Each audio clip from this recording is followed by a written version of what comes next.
Mr. Ganesh Kumar.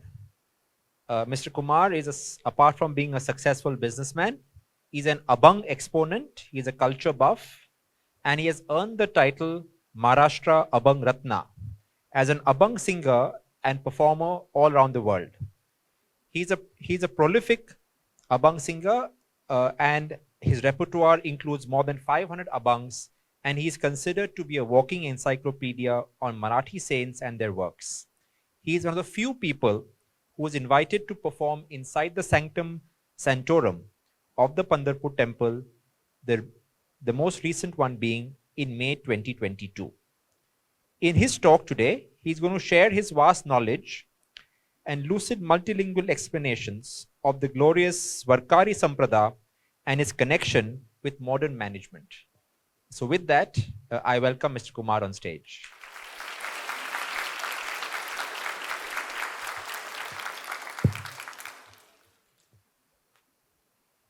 My sincere thanks to Jimmy Mistry, Parvez Damania, whom I have known for the last fortnight, and my friend Radha Krishnan sitting here. The introduction said multilingual. So I start with a Sanskrit composition which takes you back in time by 1200 years.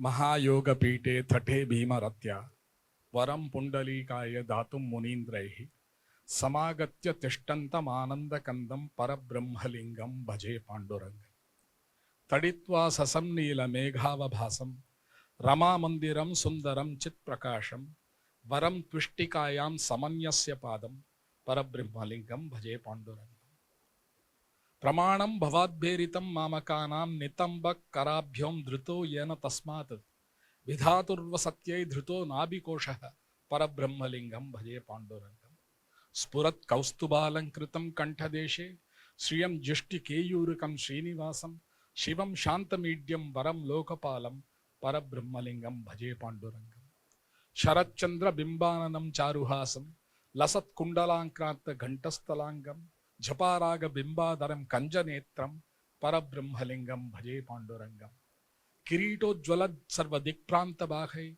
Surairarchitam Divyaratnai Ranadhyai Tribhanga Kriti Barkhya Malya Vatamsam Parabrahmalingam Bhaje Pandurangam Ajam Rukmini Prana Sanjeevanantam Parandhama Kaivalyam Ekam Turiyam Prasannam Prapannartiham Deva Devam Parabrahmalingam Bhaje Pandurangam. These are 8 stanzas composed by Adi Shankara 1200 years ago when he visited Pandharpur temple. This is the first ever documentation of what is Pandharpur, who is Vitthal, why do devotees go there with their hearts out. So this original documentation, which goes to 1200 years back, inspired so many saints in Maharashtra. For your kind information, the word Santa was coined in India. This happened about 800 years back when we had the 4 siblings, Sant Nivrittinath, Sant Jnaneshwar, Sant Sopan and Sant Muktabai. They sowed the seed of the Namasankirtana Sampradaya, which was ultimately turning into Warkari Sampradaya. So you have Jnaneshwar, you have Namdev, you have Janabai, you have Gora Kumbhar, you have Sautamali, you have Eknath, and finally in that chronological order was Sant Tukaram. The beauty of Sant Tukaram is he brought out the essence of Bhagavad Gita into a language which an ordinary mind could understand. Not everyone is blessed with intellect. Not everyone is blessed with an understanding of a particular language. The entire essence of the Sanatana Dharma was all available in Sanskrit, which was considered to be the Deva Bhasha. And like you very rightly said, the masses were deprived from that enlightenment by design, not by accident. And the saints managed to remove that barrier and bring the essence of philosophy to an ordinary mind. And this entire evolution turned into something that is called bhakti. Bhakti has no equal word in the English dictionary, and it is very difficult for the Western minds to understand what bhakti means. But somebody who goes to the wari, who walks for 21 days like what Parvez did, who participates in the day-to-day happenings there, would realize that there is some special chaitanya or some special dynamic force which propels them to do that despite wanting material prosperity. Anybody who participates in wari is not looking for material comfort. In fact, there is an utter chaos. And Parvez experienced it firsthand. And in this utter chaos, there is an element of happiness. And this is what humanity is all about. How do you derive that sukha? How do you derive that happiness with nothing around you? Is it material possession which gives you happiness? Or is it happiness which gives you happiness? If you decide to be happy with whatever that is available, whether you are served a sandwich or a biscuit or a coffee, if you decide to be happy, you will be happy. It does not depend on what you receive. It depends on what is your attitude to life. So if your attitude to life is being happy, be happy with people, well, you tend to be happy. If you decide to be sad, no matter what you get, you might get the jumbo jet that Parvez bought some years back, but still you will not be happy. So these are the two extremes. The humanity is today posed with a challenge. After all, the entire world is running behind material prosperity. But if someone wants spiritual prosperity, come to India. Incredible India. It teaches you how to be extremely happy with nothing with you. In fact, I thought Parvez would make a mention of this. Many of the Warkaris walk without slippers on their foot.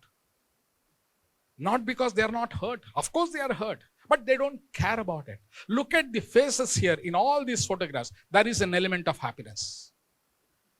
And that unique sense of immersing yourself in the thought of Vithala is what is great about this Warkari. In fact, let me tell you, the 21 days journey from Aladhi or Dehu or whichever village they come from is not the ultimate destination, but it is that journey which matters.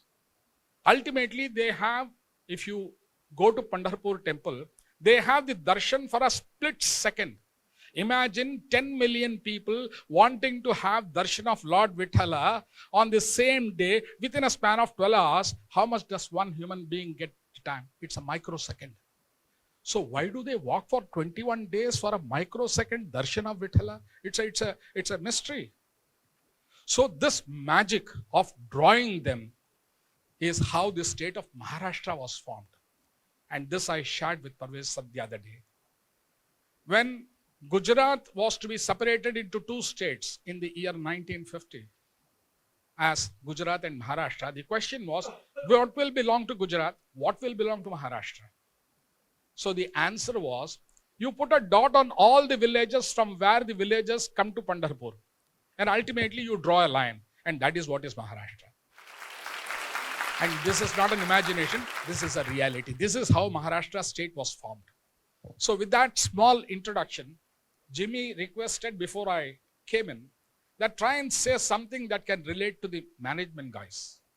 Now, one beautiful aspect of this Warkari is teamwork.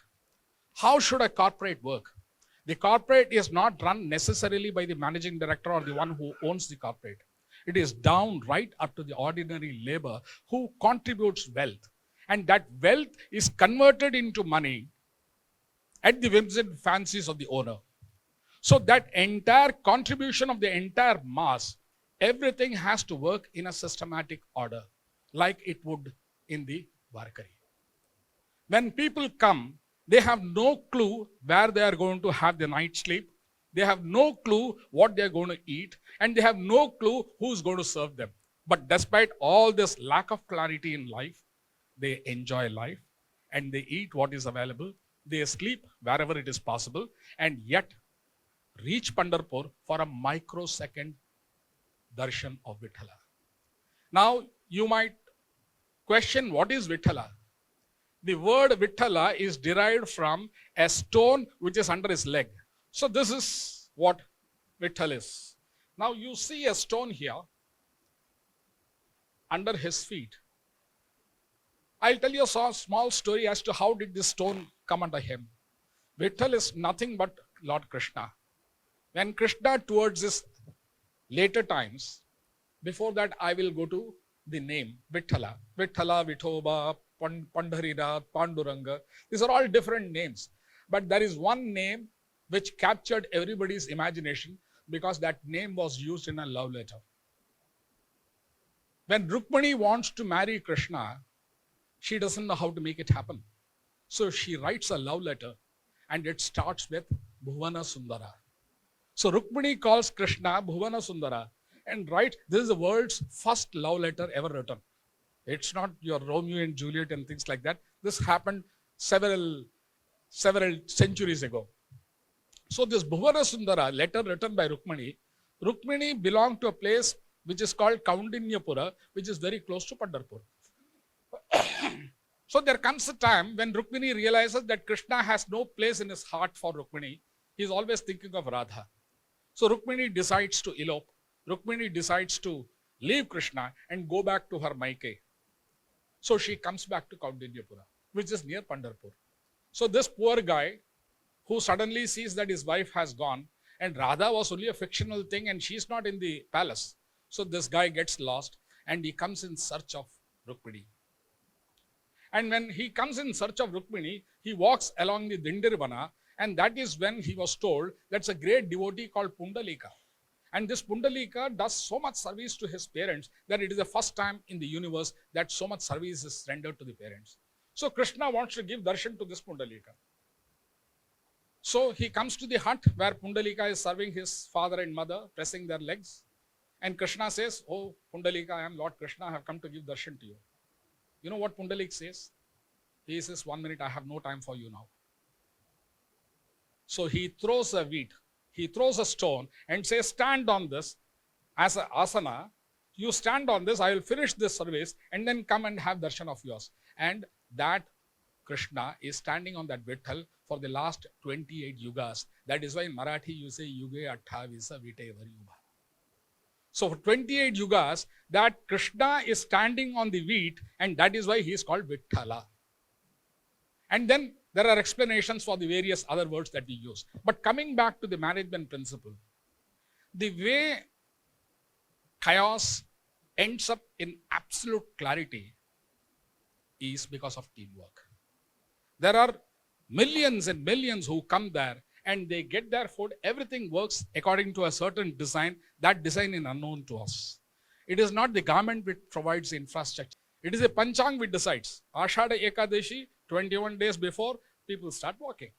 So nobody needs to tell them this. This timetable has evolved over 800 years. Who are we? We are just a small speck in the evolution of time. So this magic has already been created. All that we need to do is participate in the magic. So this excellent example of teamwork, which can be emulated by a large corporate. I did not see a photograph where, you know, a person plays the pakhavaj, the percussion instrument, on a human pyramid. Fine. Fine. So there is a human pyramid formed, and this man climbs that human pyramid, goes to the top, and manages to play the percussion absolutely on the dot, without an error. Imagine what level of perfection that person must have acquired to ensure that that would happen. Now, what you see visually is the final person, but there is a team underneath him which actually takes his weight. And that brings me to one Tukaram Abhang. Tuka Zavali Hamala Bhara Chala Vito Vitthala. It is that sense of belief that I am the one who seemed to be carrying the load, but actually the load is being carried by him. So why should I bother? Tuka Zavali Hamala Bhara Chala Vito Vitthala. So this absolute faith in that spirit, in that Lord, in that Vitthal, in that Krishna, is what propels them to achieve so much in their life, despite the lack of education, despite the absolute non-existence of material benefits, and despite all this, the saints came, They led for about 800 years, and they ensured that this magic will continue year after year. Now, I'm going to end my presentation with a small composition given by Ganesh, which is called Pasayadan, which is the highest till today, the highest composition held very sacred by the Maharashtrians. It says, Ata Vishwatmake Deve, Tene Vakayagye Toshave, Toshoni Mazadyave, Pasayadane. जे खळांची व्यंकटी सांडो तया सत्कर्मी रती वाडो भूता परस्परे पडो मैत्र जीवाचे दुरिताचे तिमिर जावो विश्व स्वधर्म सूर्ये पाहो जो जे वांछील तो ते लाभो प्राणी जात वर्षते सकळ मंगळी ईश्वर निष्ठांची मांदियाळी अनवरत भूतळी भेटो तया भूता चला कल्पतरूचे आरव चेतना चिंतामणीचे गाव बोलते जे अर्णव पियुषाचे चंद्रमे जे अलांछन मार्तंड जे तापहीन ते सर्वाही सदा सज्जन सोयरे होतो किंबहुना सर्वसुखी पूर्ण होऊनी तिही लोकी भजी जो आदि पुरुषी अखंडित आणि ग्रंथोपजीविये विश्वेशी योगी इये दृष्टादृष्ट विजये होवावेजी येत म्हणे श्री विश्वेश्वरा हो हा हो येल दान पसावो येणे वरे ज्ञानदेवो सुखिया झाला. Now, in this entire composition, there is no reference to any god. There is a reference to the Adi spirit, the original spirit. And it's a beautiful composition where it says, don't kill bad people. It says, remove the badness from that person. So it's a highly evolved composition, and I wish it has stood the relevance of time for the last 800 years. And with that, I end my presentation.